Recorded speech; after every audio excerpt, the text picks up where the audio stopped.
Hi,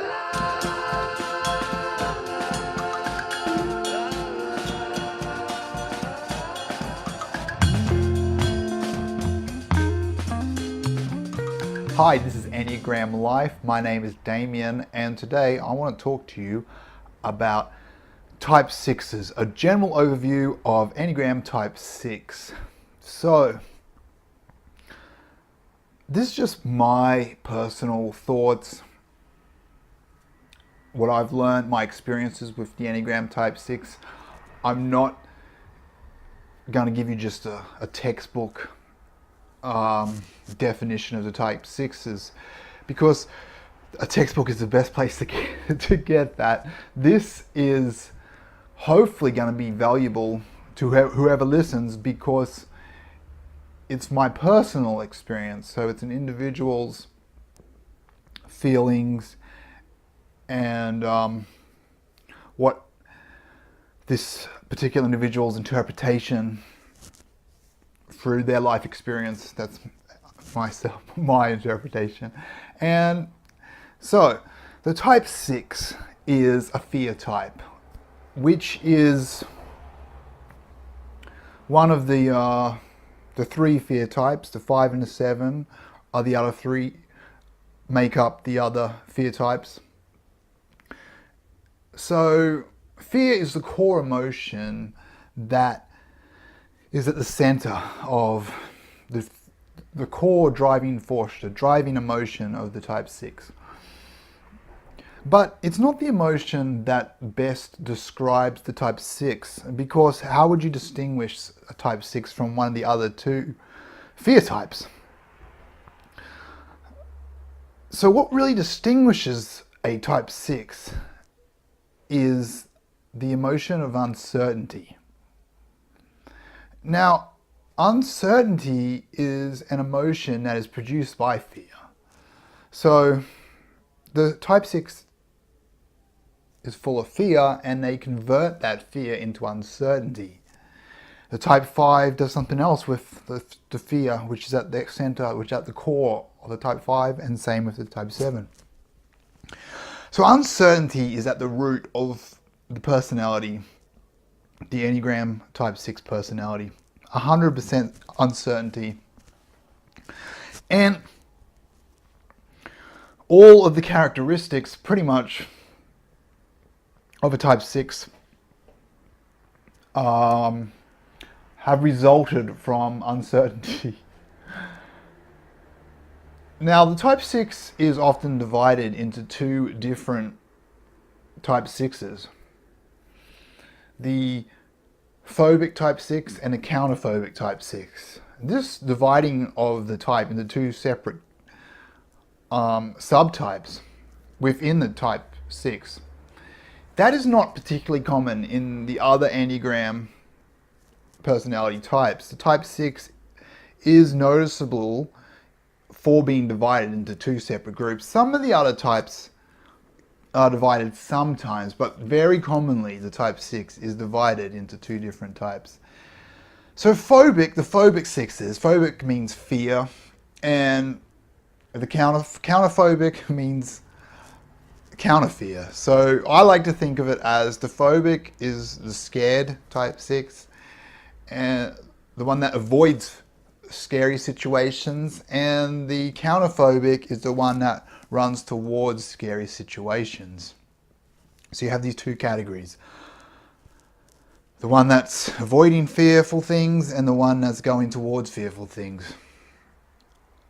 Now, I can understand completely why this division takes place in most people's characterization of the Type 6s.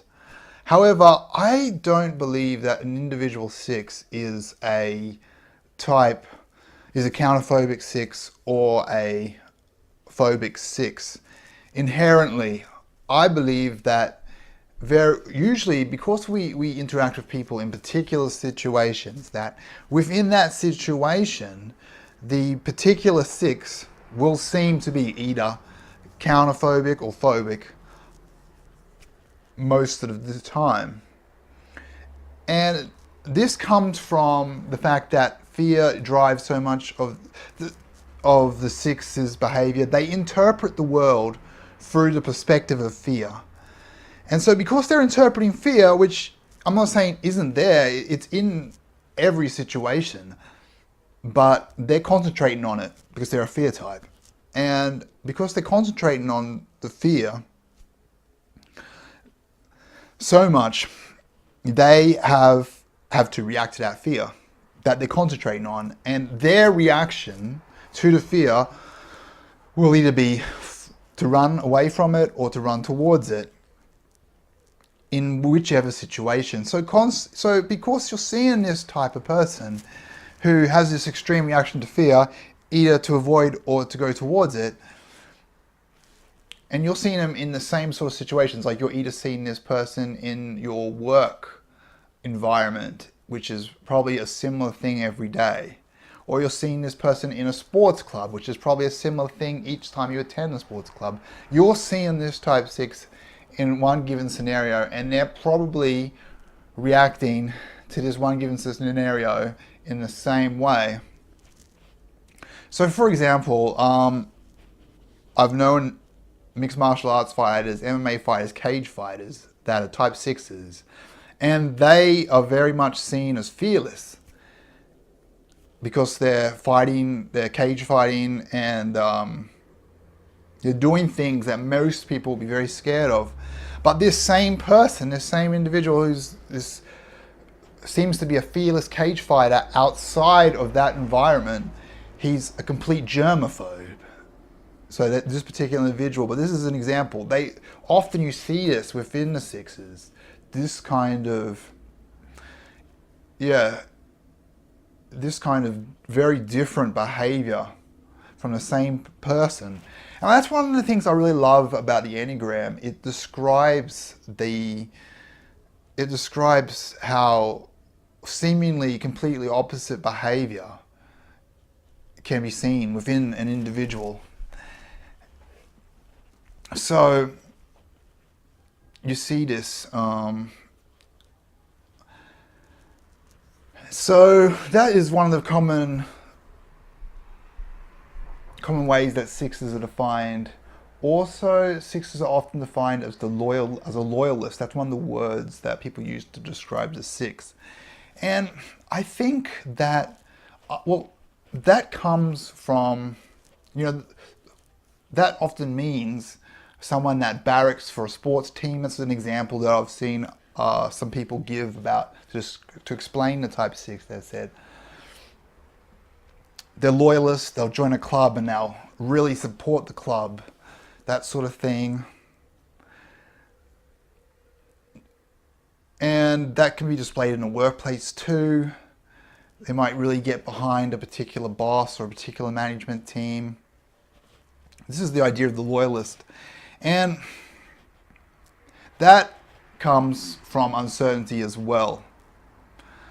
But it comes from the place of, to get to that point, whatever the type 6s decide to commit to, whether it be a sports team, as a fan of a particular team, whether it be a workplace team, whether it just be a particular martial art or a particular form of music, a group, maybe punks or whatever group that they're a part of, and have committed to. By the time the 6s committed to that group, they've only committed to them by putting that group through enormous, excruciating testing and questioning to make sure that they should support this group. It's like, I've heard the saying that the strongest steel is forged in the hottest fires. And so that's what their doubt is. They're full of uncertainty and doubt, and they doubt everything, and they're uncertain about everything, or for so long, or so many things, or much more than every other type. And this uncertainty means that they question things so much and really try to prove to themselves that this thing is worthwhile. And then when they do prove that something is worthwhile, when they decide to commit to something, by that time, because they've gone through this enormous, much greater testing and confirming to themselves, they are an extremely strong supporter of whatever has lasted, whatever they're clinging to, they cling to very hard. And so that concept of loyalist is also based in uncertainty. And another example of just how the same behavior or totally different behavior can be exhibited from the same people. Even though they're often called the loyalists, the sixes are very commonly a disgruntled person, iconoclastic person, someone that's saying things against the boss, against authority, resentful, this kind of behavior, argumentative. All of this is very common in the type sixes as well. And a lot of that, well, that is all based in uncertainty.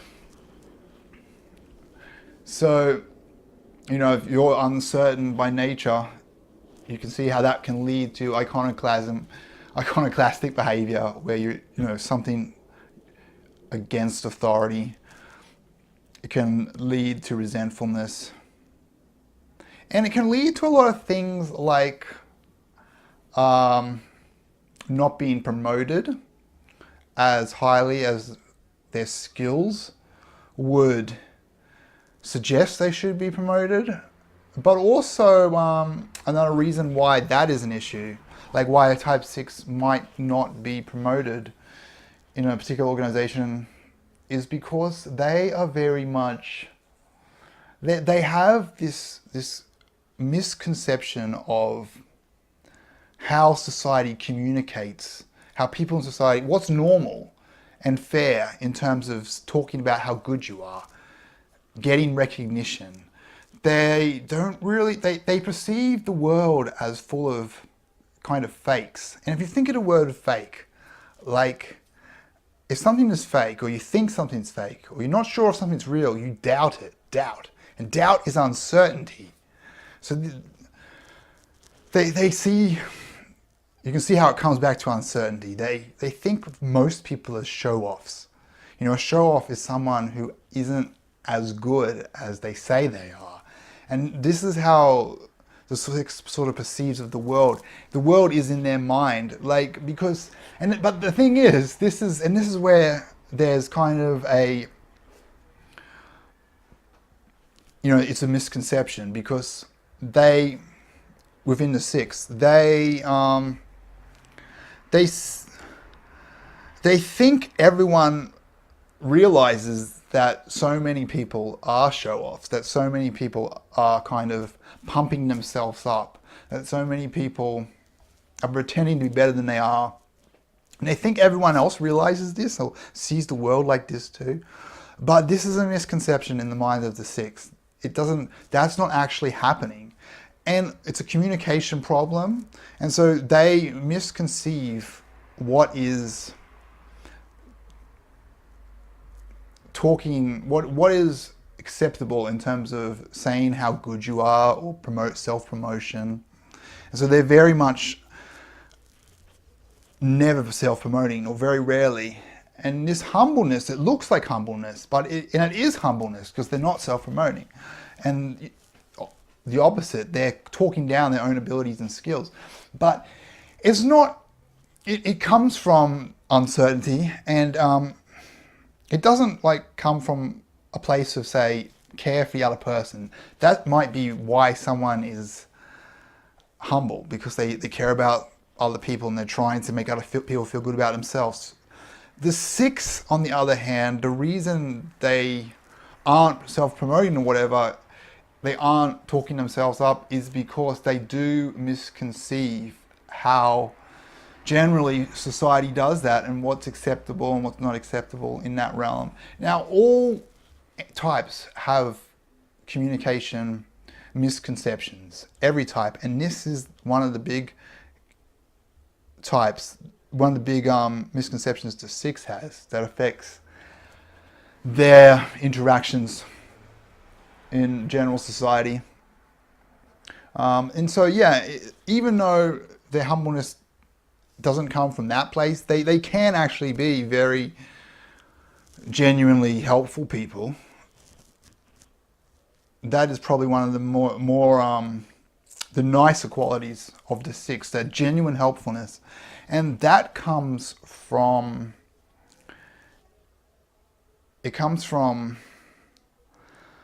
being aware of what people really need. So they're helpful because they know what someone needs. And I mean, they actually know in a practical sense what someone needs. Not, for example, like a type 2. The type 2s are well known for being helpful. But the helpfulness of the type 2 is, what generates the type 2's helpfulness is they are trying to build relationships with people. They're trying to build rapport with people, and that's why they're helpful. So they want to use helpfulness as a way of getting ahead. Whereas the 6's helpfulness is very much just, well, it's much more genuine in that they are just trying to help. And they're very dutiful because of their practical awareness of what people need. They can see in a particular environment, they're very aware of human interaction. They're very aware of how politics interplays among people. And they for example, I've heard someone was describing what a 6 would be like at a party. Sorry, I don't remember who it was, so I can't quote them. I can't tell you who it was, but they said that the 6 in the party would be out the back doing the washing up in a party. And yeah, that's a very helpful thing to do, but it's also something that isn't really going to get any recognition. They're out the back doing the washing up. And they're probably very much aware that, the 6 is very much aware that, okay, this person's going to be out the front trying to suck up. And they're probably very much aware of, okay, this person's going to be hiding in the corner because they're really bad at speaking. And they're probably like, oh, this person's going to be at the food table because they love food. And they're going to be like, okay, well, there's probably not going to be anyone doing the washing up, and we need to get the washing up done, so I'm going to go do the washing up. That's kind of the way that the 6 is helpful and very practical, and also very aware of the social mores of, not social mores in terms of, they're not like the type 3, which is very much about, this is how you behave in society. You know, you shake people's hands and you give them a smile, and this is how you make yourself look attractive to people. Not those kind of social mores, but more just awareness of how other people are going to behave and what other people are going to do. That sort of awareness is, and it comes a lot from information. They take in a lot of information about what they watch other people and what people are going to do, who can be, and a lot of that's based on who can I trust, because they're so full of uncertainty that they're always trying to find out what's real, who can I trust. And so they look at people and they're trying to learn, is this person trustworthy? And so they learn a lot from that. They learn what they normally do, when they say this, what they normally mean, all of this kind of human interaction, other people, like they're studying other people, kind of like a sociologist would study a particular society, or a psychologist studies human interaction, is this kind of removed study of how people interact. Unlike, say, the type 5s who are absorbing tons of information, but it's like, this person wears a grey shirt often, this person wears a green shirt often, this person has 2 cars, this person has 1 car, and it's like, you'd ask the type 5, why are you absorbing that information? And they would just be like, they probably wouldn't even answer, because there's no real reason. But the type, they just, this information sponge, the type 5, but the 6 is the next type, very close to that information absorbing center, which is the type 5. And so the 6 absorbs a lot of information, but that's the information they pull in that relates to who can they trust and how do people interact and how does society actually work. So yeah, I think that's reasonable summary of type 6s, from what I can think of, just remember that the key motivating emotion that defines them is uncertainty. And that's really at the basis of everything that type 6 does. Well, most things. Nothing's absolute. Except death and taxes.